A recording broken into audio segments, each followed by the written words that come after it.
Good evening, everyone. We are so glad to have everyone joining us tonight. Thank you for being here. Just a few housekeeping things before we get to why we're all really here tonight. Just has some requirements for attendance of our event. You agree to the following things. Really, we just want to be respectful and include everyone. We will are protecting each other's privacy and confidentiality. And if there are any questions or concerns and want more details, there's a QR code there at the top right of the screen. And on to the next slide. So you may have heard, we're very excited. The International ADHD KC Conference is coming very shortly here to Kansas City. We hope all of you can join us November 13th through the 15th at the Sheridan downtown. Our organization, along with many, many others that are part of CHAD, will be there supporting, and we can't wait to all gather together and learn all we can from each other about ADHD. Next is really why we're here tonight. So we're so honored and excited to welcome back Dr. Caroline Danda. She has been a longtime friend and supporter of ADHD KC, and she has been a licensed child psychologist for 20 years, mom of 3, and an author, co-author of the book From Surviving to Vibing, Tips and Tricks for Tweens, Teens, and Young Adults. And we cannot wait to hear what all you have to share with us tonight. The title of our talk tonight, and really what you love to talk about, one of the many things you love to talk about, is called Front End Strategies to Avoid Power Struggles and Meltdowns. All right. So welcome, Dr. Danda. I'm so happy to be here. Yes, I'm super passionate about this. So I remember my kids are finally getting to that grown stage. They're adults, but the most challenging moments in my parenting journey have definitely been when the kids have just melting down. I mean, how many people is this a universal thing? And you're like, they're going to melt down again, and this is disrupting everything. And so that's why I really love talking about how do we manage these and hopefully prevent them to some degree. So I'm going to put up my PowerPoint and share that. Hopefully my technology will go smoothly.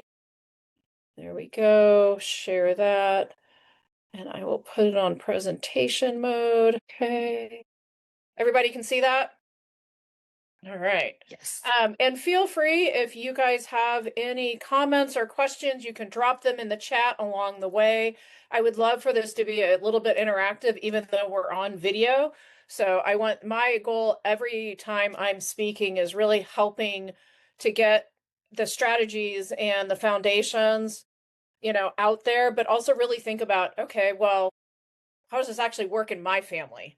Because I know, like, as a child psychologist and a mom, I would say, like, why do all these things work for other kids but not mine? Or, I think I know what's going on, but it doesn't always work in the moment. So I'm always about how do we tweak things and how do we understand things to make them work? So first thing to kind of think about is I kind of want to get people's idea of what are your kids' triggers, right? What are your kids' triggers? And I have a whole list of them that I'll show, but I kind of really want to know from your perspective. So if you've got any, can you guys drop them in the chat or just shout them out a little bit? And we'll see how common they are. Anyone? We've got it looks like I can't sudden changes in routine, losing electronics, definitely transitions, being hangry. My kiddos, right? That's real in our house. Being hurried and having to be in a hurry to go somewhere and get ready, being told no. Again, another transitions. That's a big one. I think a very common one. So yeah, transitions is like my number one that I had on there. This is really in no particular order, but it sounds like you guys are covering most of them. Transitions, change. How many of you got the perceived criticism or correction? Right? That's a very common one too, that often leads to a meltdown when you're really just trying to be helpful and give reminders. New situations sometimes, right? If they're not ready to know or they don't know what to expect. Not understanding or mastering something quickly. A lot of the kids maybe want to rush through things or they want to understand or they want to get through it quickly. Something not going their way. not going according to your plan. You may not know what their plan is, but it may not be going their way. And then being rushed. So I think we covered a lot of those kinds of things. So that's all to say that there's a lot of reasons why they might melt down, and you're not alone. These are pretty common things that happen. And from my perspective, when I really think about ADHD, I think about ADHD as a regulation problem. So it's not that they don't have attention, or they don't really have an attention deficit. It's just that they don't regulate it when it needs to. Their attention, their energy, their behavior, and even their emotions don't necessarily match the situation, right? It's not that they can't shift or regulate, it's just that they simply have difficulty doing it. I don't know how many of you have heard before. So meltdowns are really about difficulty regulating and shifting. How many of you have heard before Ned Hallowell's kind of phrase about ADHD that they have race car brains and bicycle brakes, right? That is my favorite thing to really think about when talking to kids. Even they love hearing that. My son's like, you got a Ferrari brain or a Bugatti brain. You've got the really cool, really fast brain that likes to do things, but again, they really don't slow down very well. And if you want to get into the neuroscience of it too, there are two modes that our brains can be in. They can be either in this default mode network, which is kind of like where we're daydreaming and moving along and thinking and having lots of things going all over the place, which is also where we can get really distracted, right? But we need some of that, like we're just moving along and doing our thing. And then we have a task mode, a task dependent mode range. And really what's happening is kids with ADHD have difficulty shifting from that default mode into the task mode, but they also can get hyper focused and they can have trouble getting out of the task mode and going back to another task, or going into maybe just the default mode. And so it's really thinking about like their toggle button is not working as well as we need it to. So there's some real neuroscience behind kids' brains and ADHD and why they're having trouble with this. And the last thing to know is like kids' brains are also with ADHD, they're about 30 to 40% behind sometimes their peers in their executive functioning development. And so again, you might be thinking like my 10-year-old ought to be able to do this, or they shouldn't be melting down, but they may not be operating at that level, even though a lot of times I find many of our kids are so smart. And that is a struggle for us as parents, because we're like, they're so smart, but yet they're really having trouble just doing what we might think of as simple things. So what do we got to do? Slow down, right? So if the whole thing is they have bicycle brakes, the biggest thing we can do to support them is help them learn how to slow down. So this may come as no surprise to you, but it starts with us, right? So this is a quote I actually had from a parent, that they just kind of had this aha moment where they realized, if I'm so stressed out, it's really hard to slow down and be able to support my kid when they're melting down or they're having trouble. And so at the same time, I don't know, most parents are feeling pretty overwhelmed and exhausted themselves, and feels like it's really hard to find that time to kind of think about how to slow down.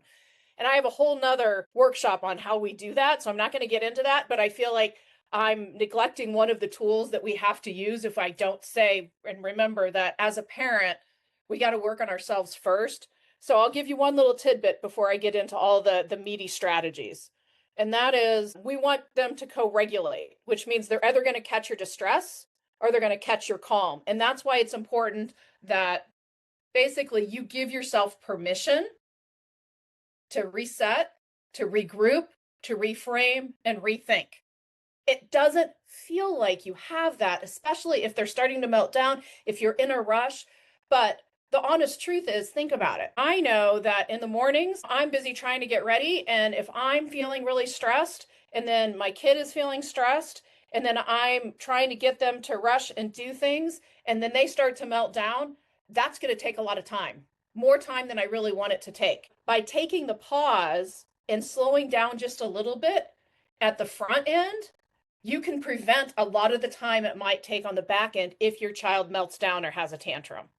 And so really do give yourself permission. And one of the things I really like to do, just as one way to help us to just settle our bodies is you take an inhale and inhale the calm, everybody now, and then exhale chaos, right? And then as you inhale, you kind of like drop your shoulders and you really feel it and you think about clearing your mind. And if you can start doing this every time you change activities, when you get in and out of the car, when you leave a building, when you move from dinner to washing the dishes, anytime you can just pause and do that, that will give you a little sense of slowing down. And honestly, it also will give your kids that too. If they just notice that mom or dad or the adults around them take that pause, they might not actually do the breathing thing, but they might catch on if you do it enough. Or it might still give a little bit of a pause or quiet. And so that's just a great signal. So I'm just going to throw that in there before we get to the meat of that. I'm also going to say that when we're talking about kind of these front end strategies and we want to give them directions, then we have to read the room because our tone, timing, and delivery matter.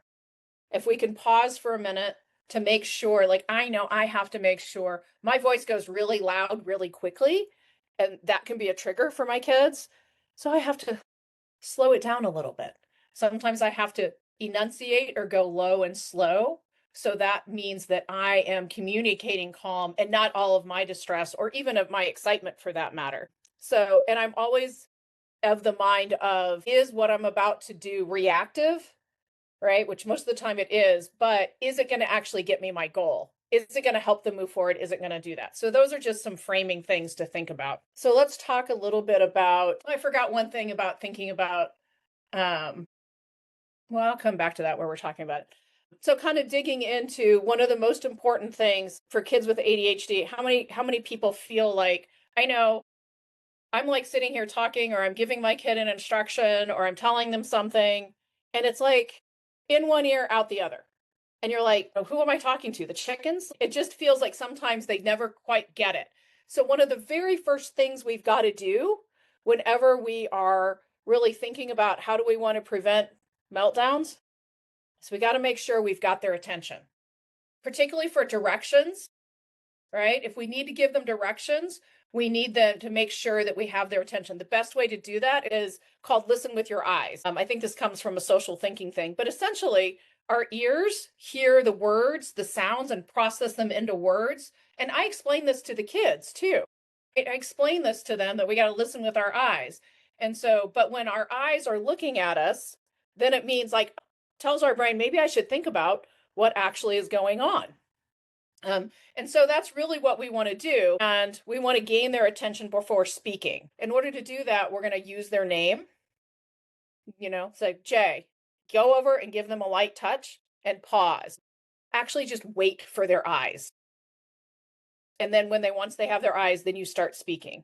And even though this takes, again, a little bit more time, it will save you like 4 or 5 reminders, right? And so it's worth it to take that extra step, even though it feels like you may not want to, like it's easier to yell from the other room, but it's probably not going to get you what you want. The other thing is do this with your kids. So I'm like, okay, let's practice it. And then I'll be like, Jay. And then they're like, okay. And then I'll be like, okay, you do it. And they'll be like, Mom. And you're like, right. So you can totally have fun with it and be a little bit exaggerated too as you're kind of practicing it. And so that's a lot of fun. I will say, we do not want to go, give me your eyes, give me your eyes, give me your eyes, right? Because that is just yet another command and another thing they're not doing. And it's just really annoying. So our goal is to create this chain so that they look up, right? And they will also figure that out. When you use their name, you give them touch and you pause, they will look at you eventually. It might take some time, but they will learn that that's the case, right? And this is only for directions, not for hard conversation, right? So let me make that clear, because who really wants to be like, I need you to look at me while I tell you about something bad you did, right? Nobody wants to do that. And so a lot of times it's very much okay if they're holding on to something or they're fidgeting or they're sitting side by side. Do not make them look you in the eye whenever you're trying to kind of work through a problem or they're having a difficult conversation. Any questions about that? All right. So let's talk about the dreaded change, right? Life is inherently unpredictable. And so a lot of times, so part of what we're talking about is that, with their race car brain, they're on their road. They're on their path. They are just going and they're doing their thing, right? And everything's awesome. But you come along, or there's a change that comes along, and it's like, I need you to turn left. What? What do you mean left? You didn't tell me that there was going to be a left. I don't want to go left. I want to go here. This is where I want to go. This is boring over here. I don't want to do this. So that's one of the things that happens with this race car brain is they don't have that stopping power to slow down and make the change. Okay. So what do we do about it? Preview the change so that they can actually kind of give that lead in time some extra space so they don't crash, so that they can see the alternative. So what that means is you're going to make a lead-in statement acknowledging their plan, but also acknowledging that there's going to be a change. Like, hey, I know this is what we were planning today and you were really looking forward to it. I think there's going to be a change. And I know you'll be disappointed, but I think that if we take a minute to talk through it, I think we can figure something out that might work too. So it's a little bit wordy, but it also gives them a little bit of lead-in time, as opposed to like, hey, we can't do this today. And so it just kind of gives them that thing where, okay, we're going to be able to do this. And it's kind of more collaborative, saying we're going to figure something out, right? And it kind of sets the tone like we have to listen to each other. And then avoid the immediate no, which is yet another change from this is what I wanted to do, and you're telling me no, because what kids want is not usually the problem. It's a problem of timing, right? It's usually not the right time for them to get what they want. I want to go to my friend's house. I want candy. I want to do this. I want to do that. But it's probably just not the right time. It's not crazy, outlandish requests most of the time. So, but if you say like, oh yeah, I know you love candy so much and I know you saw it right there and you're hungry. And so here you phrased it. So one, what that does is it says, I've heard you. I understand what you want and even maybe why, but it also gives you as the parent, it gives you time to process and think about, do I really have to say no? Because a lot of times when my kids would ask me things, a lot of times, again, if I've got all these things going on in my head, I'm like, no, like that's the first response I want to get. But a lot of times it doesn't need to be no, right? So like, okay, well, normally we don't do candy before dinner. You know that. But you know what? I think maybe you could have a piece now and then you could have the rest after dinner. And so maybe they're a little bit ready because really that's probably not the worst thing that can happen, right? Or that sounds like fun. I really want to make sure that happens. Let's look at the calendar and find a time when we can see it. Have a play date or something like that. So really rephrasing their request to give you time to process and decide how much of a no it has to be. And then you're actually avoiding just the word no, which is a trigger in of itself. And then you want to practice the mix it up moment. So because again, they're like, I like things, I have my roadmap. I like my roadmap. I want to go in my direction. I want to go my way. And when there's change, it can be very difficult sometimes. And so I like to think about practicing mix it up moments, which would be things like, hey, you know what? We're going to have a mix it up moment. We're going to do musical chairs and everybody's going to sit in a different chair tonight at dinner. Because I don't know about you, we do not have assigned seats in our table, but yet we all sit in the same place. Right. And then of course it's usually a fight if somebody sits somewhere else. So, but this is a fun way to do like a mix it up moment. Or sometimes you might let each person change the game in an Uno game or something like that. You might say, you know what, we're also going to make like eights wild. But again, you have to do it ahead of time. Don't do it in the middle of the game. That won't work well. Right. Or sometimes you're like, you know what, we're going to mix it up. We're going to go a little bit different way. And so if you use that language of mix it up, when those mix it up moments happen, then you will actually be, oh, you know what? I think this is one of those mix it up moments. It looks like plan A is not working. It looks like we're going to have to go to plan B. So that way, it's like they already have this experience of learning that they can handle these mix it up moments. And they have the same language for doing that. And if it's one thing I know about kids with ADHD is they learn by experience, right? The more they can practice things, the more they can rehearse things, the more likely it is that they can access those skills when they need them. And so this practicing and makes it fun, right? They also like to have it a lot of fun, which is why the look at them in the listen with your eyes and the mix it up things, we can have a lot of fun with it. It doesn't have to be like, hey, this is what we're doing. So that's kind of what we're talking about for the change. Now talking a little bit more about transitions too. Um, let's talk about finding a stopping point, right? So, because I think transitions is probably the number one problem. And when I think about transitions, it's probably somewhat going from that task dependent to the default mode, the task mode to the default mode. But really, I also think about it, they're going from a preferred activity, something they are enjoying doing, to probably having to, like, I don't know, go upstairs, go to bed, brush their teeth, like, go to dinner. But really they're what they're doing, if they're cleaning up the basement and you telling them to go do something, they're probably going to be like, all right, let's go. So it's really about moving from a preferred to non-preferred. And here's the thing, kids are also tend to be time blind. So how many people like give the warning, you have 5 more minutes, you have 10 more minutes, or things like that? That's a very common thing to do. You're like, well, I'm giving a warning, but does it work? Most of the time it does not, because they're not paying attention to time, especially if they're doing something fun, especially if they're on a screen. I mean, how many of us pay attention to time when we're on a screen? Like, it's easy to get absorbed in it. And so they're just thinking, like, you might say you have 5 minutes left. They're thinking, I got 5 minutes left to play. So once they're done, you say, oh, your 5 minutes is up. They're not ready to actually be done. They've been playing. They are not at a stopping point. And so you back up, you build in time for transition, and then you're like, okay, here's what we're going to do. You say, like, okay, hey, it's time to wrap up. What's your stopping point? And you might have built in 5 or 10 minutes to help them find their stopping point, depending on what it is. I know in Roblox, you got to go way back because those games last really long. But in other things, it might just be 5 or 10 minutes. And what you want to do is you want to offer equally valid choices, right? Do you want to have, if they're playing Legos, do you want to finish this, want to finish this step or that step? If they're at the park, you're like, okay, do you want to go down 2 more times or 3 more times? You want to do something that's equally valid, but also feels like sometimes they're getting a win by getting a little bit more. And you really want to be concrete rather than time-based if you can, right? Sometimes if it's on a video or something like that, sometimes that can be, you're like, oh yeah, so you would like to watch the end of the video, but like it might be too long. So we can either stop here or we can stop here. And in those cases, sometimes you might want to let them know when they can get back to the fun activity. And that helps that transition too, because they may think like, I'm never going to get to do this again, right? Even though they will, but that's kind of oftentimes what kids are thinking. So great. You have this nice agreed upon stopping point.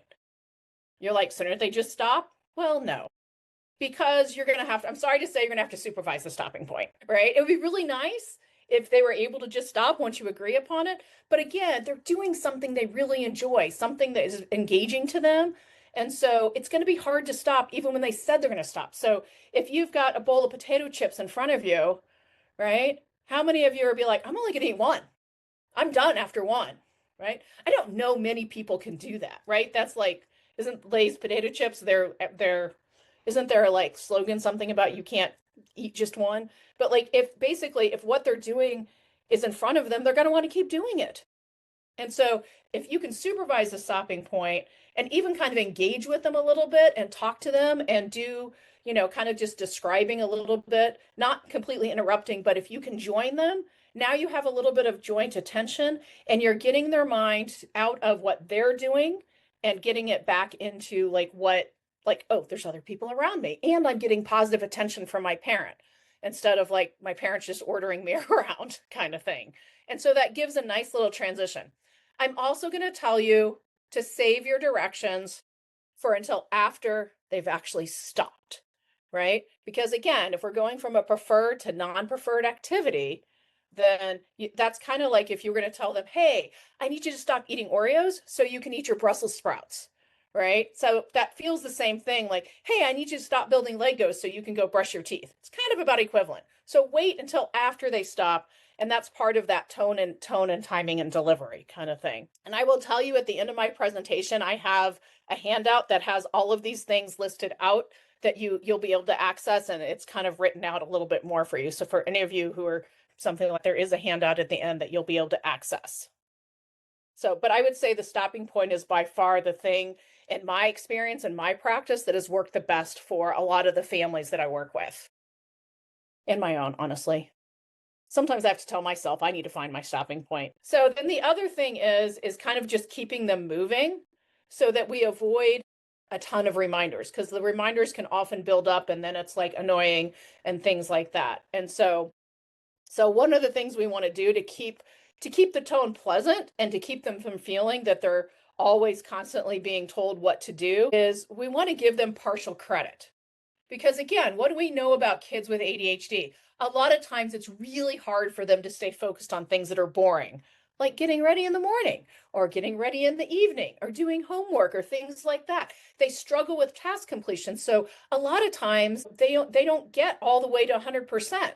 They get 60%, they get 80%, they might even get 95%, but a lot of times they may not get quite to that 100% unless it's something they're really interested in, right? So what you want to do is you want to kind of give a play-by-play like you're a sports announcer. Like, all right, looks like you're getting up, you're moving along here. Okay, we're putting your bed covers up. All right.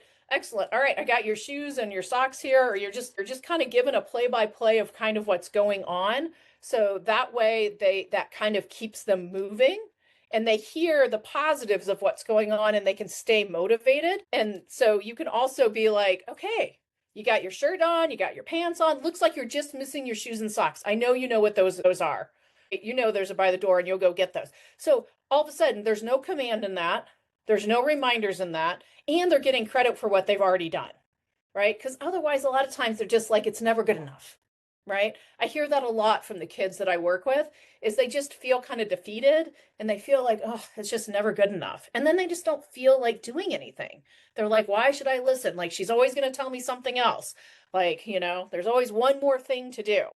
So we want to be able to do that. I say we want to avoid the yes, but. Hey, you got your shirt on, but you don't have your pants on or whatever, like, so we want to avoid the but part. We just want to kind of do things like, all right, you got a lot of the Legos picked up. I might say it looks like you're just missing the red one over there, right? So, great job, getting started on your homework. So it looks like you at least got the first problem done. Looks like you're struggling a little bit with the second one. You know what? I'm here to help. You got started. I can help you now. So again, you're kind of just giving a little bit of a play-by-play and giving them credit for anything that's movement towards what your end goal is. Plan for the one-on-one. This is not easy. This is not easy, but it's a game changer because kids, like, that I'm going to say, like, especially for morning routine. So how many people morning routine is like the bane of their existence, right? I mean, that's when all of the meltdowns would happen. I'm like, why is my 11-year-old still not getting up in the morning and getting dressed on his own, right? Although sometimes he would, right? Sometimes they would do that. They know what the routine is, right? And again, ADHD is not a problem of knowledge. It's a problem of implementation of that knowledge. So it's really hard because sometimes they can be consistent, but they're inconsistently consistent. So this was a game changer for me. Once I assumed that my child would need my support to get ready, I made sure I had to get up a little earlier, which was not fun, but I got ready so that I wasn't trying to do like my stuff while I was also expecting him to do his stuff. Because we just invariably, I got annoyed, I got frustrated, and then I was yelling, which is not what I want to do. I know better than that, right? I'm a child psychologist. I should know better than to yell. But yes, it does happen in my house more than I would have liked.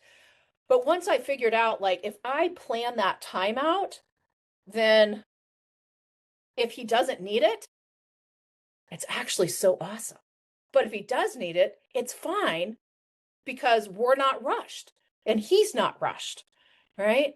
And so assume that if you can kind of back up and assume and figure out how in your routine you can make that happen, how do you streamline it so you have the time to do one-on-one? So what do you do in your life that kind of, does that mean like how much more can you get done at night to streamline the morning or vice versa? Or how much, like what can you do? Like, okay, well, I need to do this much before I get him out the door. I can do my other stuff later. Or it really just depends on what your life and your schedule is. But really think about how do I make that time happen? So I would say in general, it won't take you less time to get them through these things when you're supervising and doing the one-on-one, but your time will be better spent and there will be less frustration and less stress. And if I can get out the door, particularly in the morning with a little less stress, I'm all for that. I'm all for that, starting the day off right. All right. So that's a lot of what I have to say. And I wanted to make sure that I left some time for questions and answers. And so I really want to hear, because I learned so much from the families that I work with. I learned so much from the people that I'm talking with about, what's like for your life and what are the things that are working for you. Have you done some of these? Can you see yourself using some of these? So I really want to spend some time and maybe answer some questions and maybe even work through some scenarios where you're like, hey, what about this scenario? What would you say? What would you do? And as we're talking through these scenarios, I also have the QR code that's on the screen is a feedback code. So you can do that and it gives me feedback, but it also allows you, if you enter the word Danda, it will also give you the handout that has everything on it. You can also use the link there too. I meant to try to find a way to drop that in the chat, but I did not. I can do that. If you want to type it in the chat so people can click on it, that would also be another way to do that. So you can answer your questions, right? You can just shout out your questions or raise your hand and Sarah will get to you. Or you can drop your chat question in the chat, which I can't see. Well, actually, wait, maybe I can see it if I click over here. Oh, I like this so hard, particularly with the high school kids who look like adults but are functioning in middle school. Yes, it is so hard. And I will tell you, eventually they do take care of themselves. I did lament at one point. I was like, will my child ever get dressed and showered and take care of their hygiene? Right? Because there was also, I would also say, so my boys right now, and they all have ADHD, and they're all very different, but they also were the product of COVID because they're 18, 21, and 22.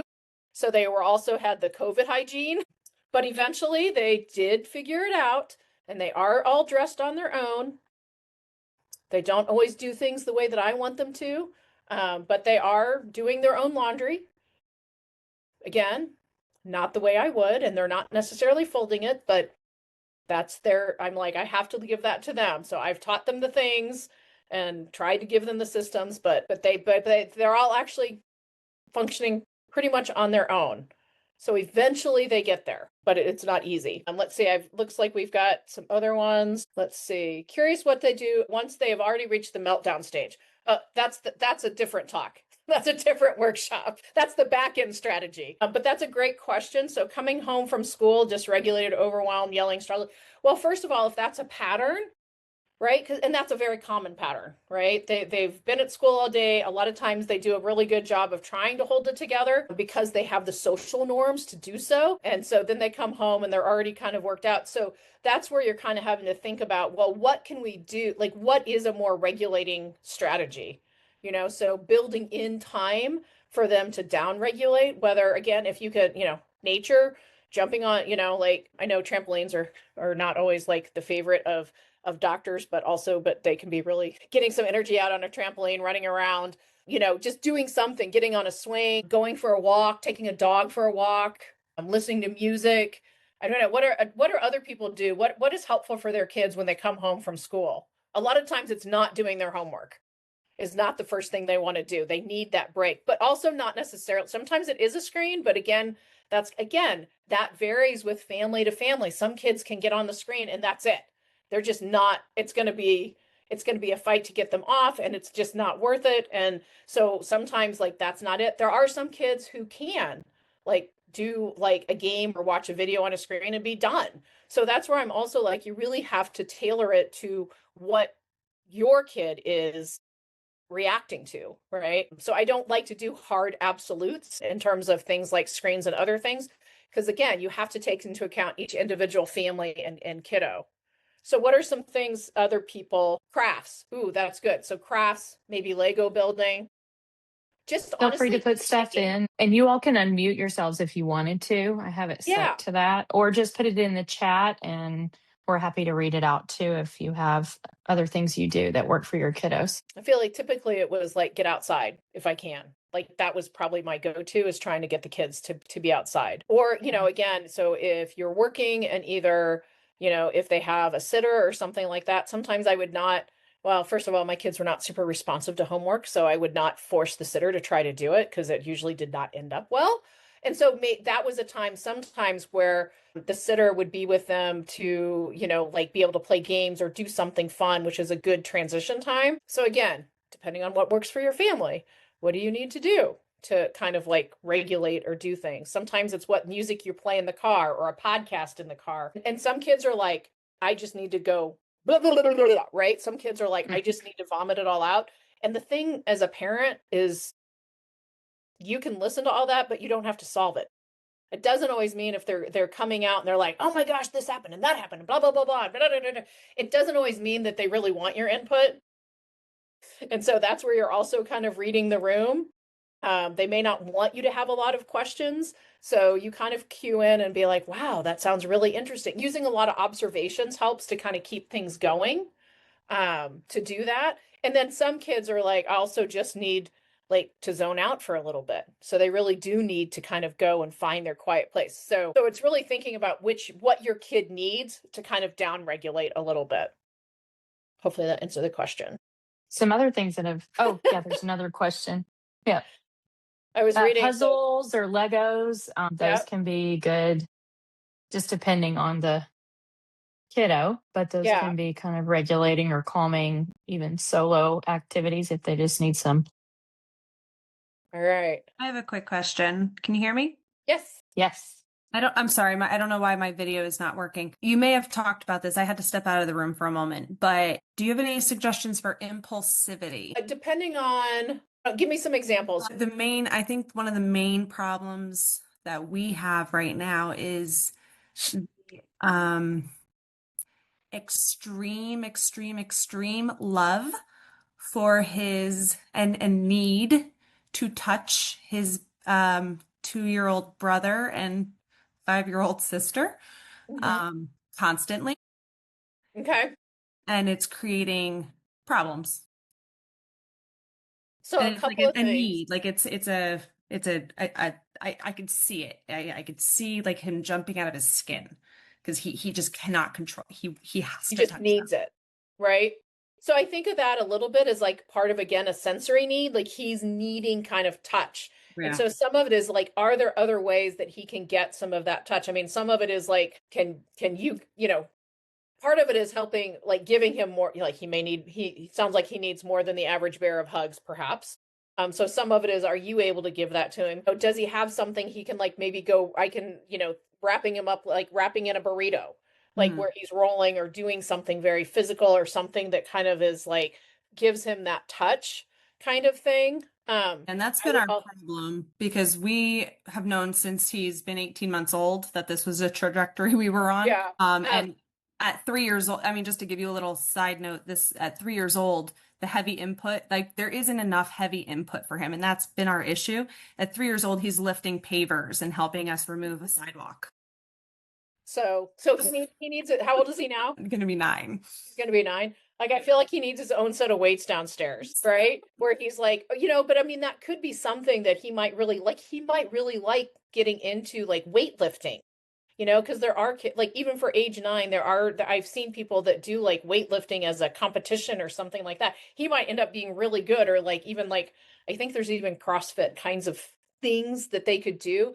But I do think like it is finding that physical outlet for him and just making that part of the routine, maybe when he gets home, and then maybe even having him, I would say, practice, like when he gets too rough or too tight or too, like when he's being too intense with his physicalness, like actually having him practice, be gentle. Because I know a lot of times they just don't know they don't know their own strength and how hard they're squeezing or how hard they are. And so it's actually letting him practice kind of the right way to do it will also help him.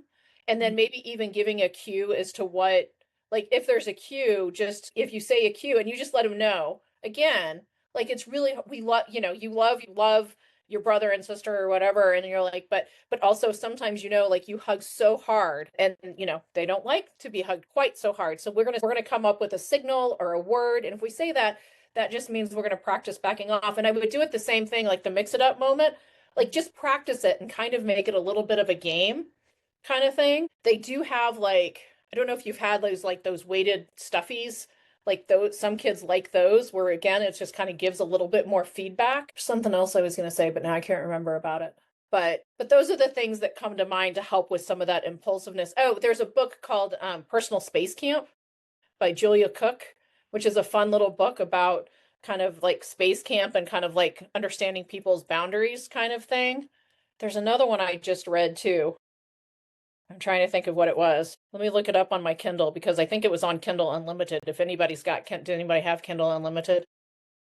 I was very excited because I think it was on there for free, so I got to use it. Let me see if I can find that. Thank you. Oh, it's called, I don't know if it's on Kindle Unlimited, but I liked it. It was called Personal Space Invader. So, I mean, so that's a little bit just again giving them the Space Invader or kind of thinking about the hula hoop kind of thing. Sometimes using bubbles, right? Because again, we talk about bubbles and you could blow bubbles and say, like, if we push too hard in the bubble, it pops. And so that's kind of true for people. Let's see. See if what else we have. All right, Bob, thank you. You're right. You said after I get my son's attention, you're like, I know one I usually try to use one or two words, and that is very, very effective. You're right. Anything that comes out as a lecture is not going to work and it does not go well. Do you know why as parents we lecture? Even though we know, don't we know better, right? But we lecture because we think as long as if we keep talking, our kids are going to be like, oh, okay, you're right. Okay, I get it now. But like that's just not going to happen. And so keep it short. Keep it short. I think I saw Lee. Were you going to say something? Yeah, I was just, can you hear me okay? I was Yeah. just gonna ask, I've got one of my ADHD kid is a twin. He's Okay. 9, and then we've got an 11-year-old sister. And I always, for some reason, I feel like I can't punish him like I do his other two Right. neurotypical siblings. And so just kind of your, I don't know, brief, like when they are doing things that annoy their other siblings, I just feel like we all get the brunt of it.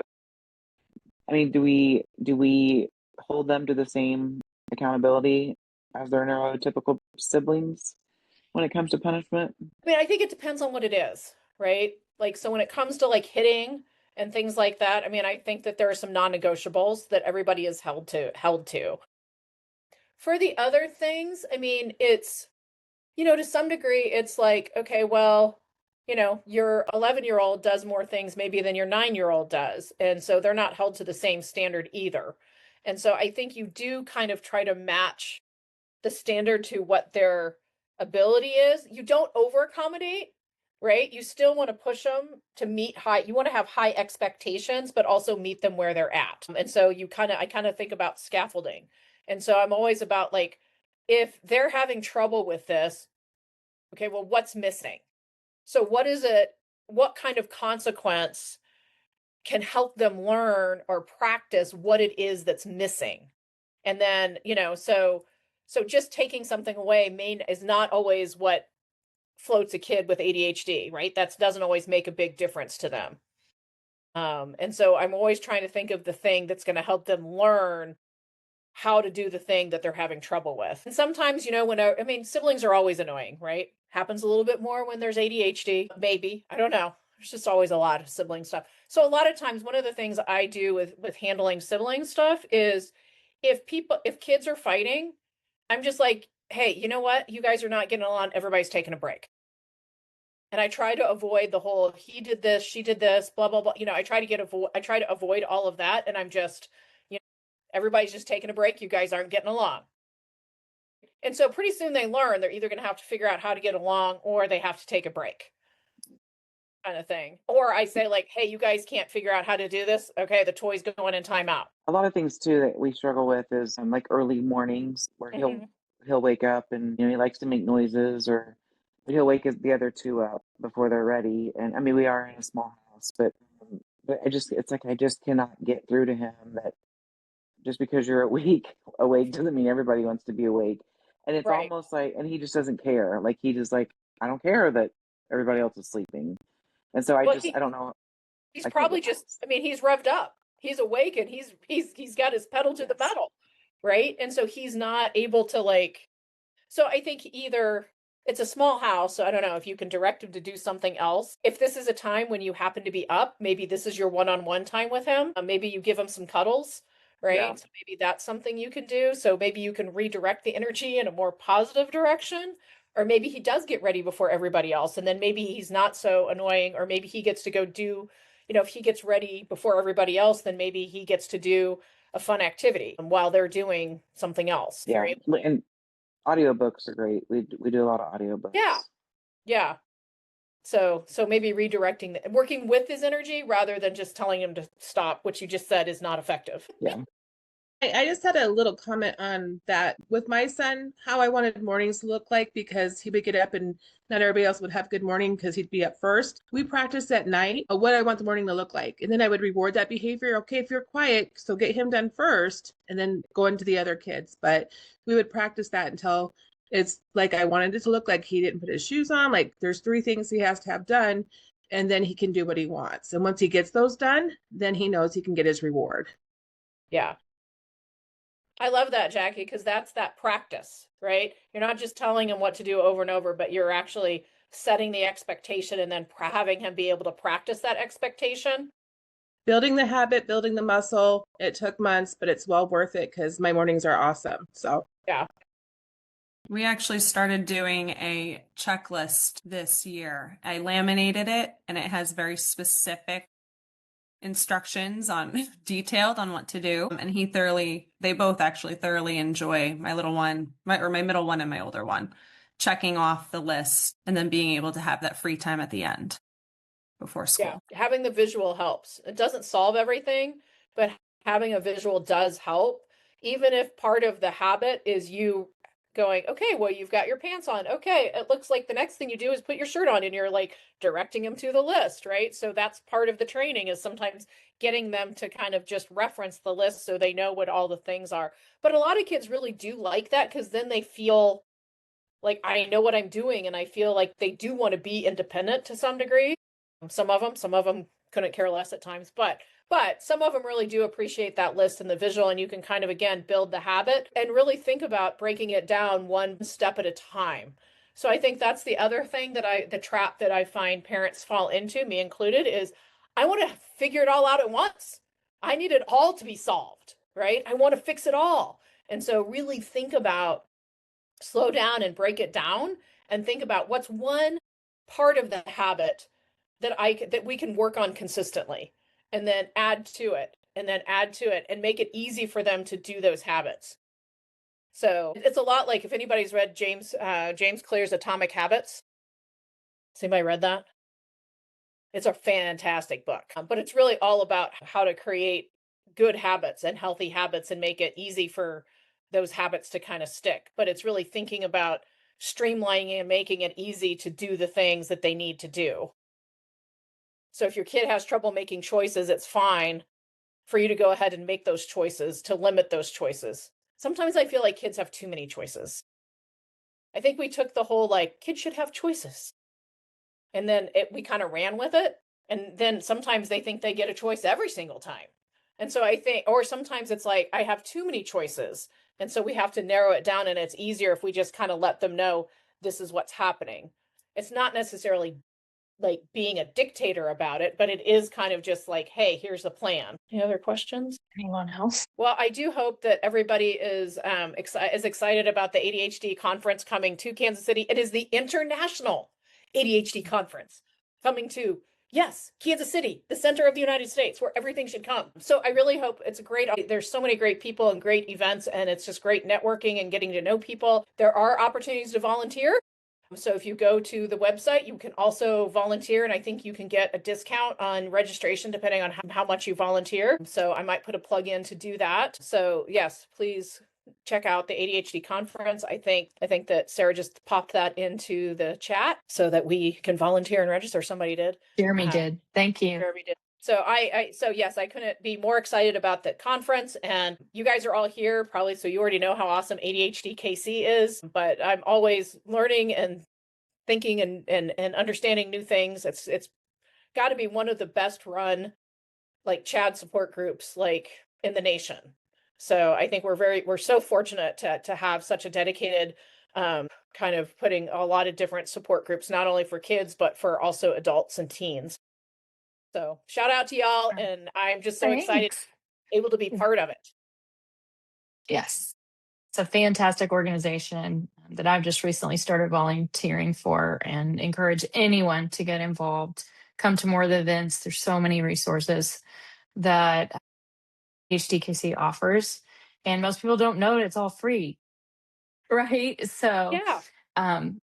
thank you so much, Dr. Danda. We are always just so excited to have you speak, and always appreciate all of the fantastic advice that you have to give. We will have, this is being recorded, and so we'll send it out to people, sometime soon. And we're looking for, we will not have a meeting next month because we're all going to be at the conference, and we hope to see you all there as well. Fantastic. All right. Thank you so much. All right. Everybody have a great evening and Yeah. a great morning tomorrow. Yes. Shout out to all you parents. It's a tough time of day.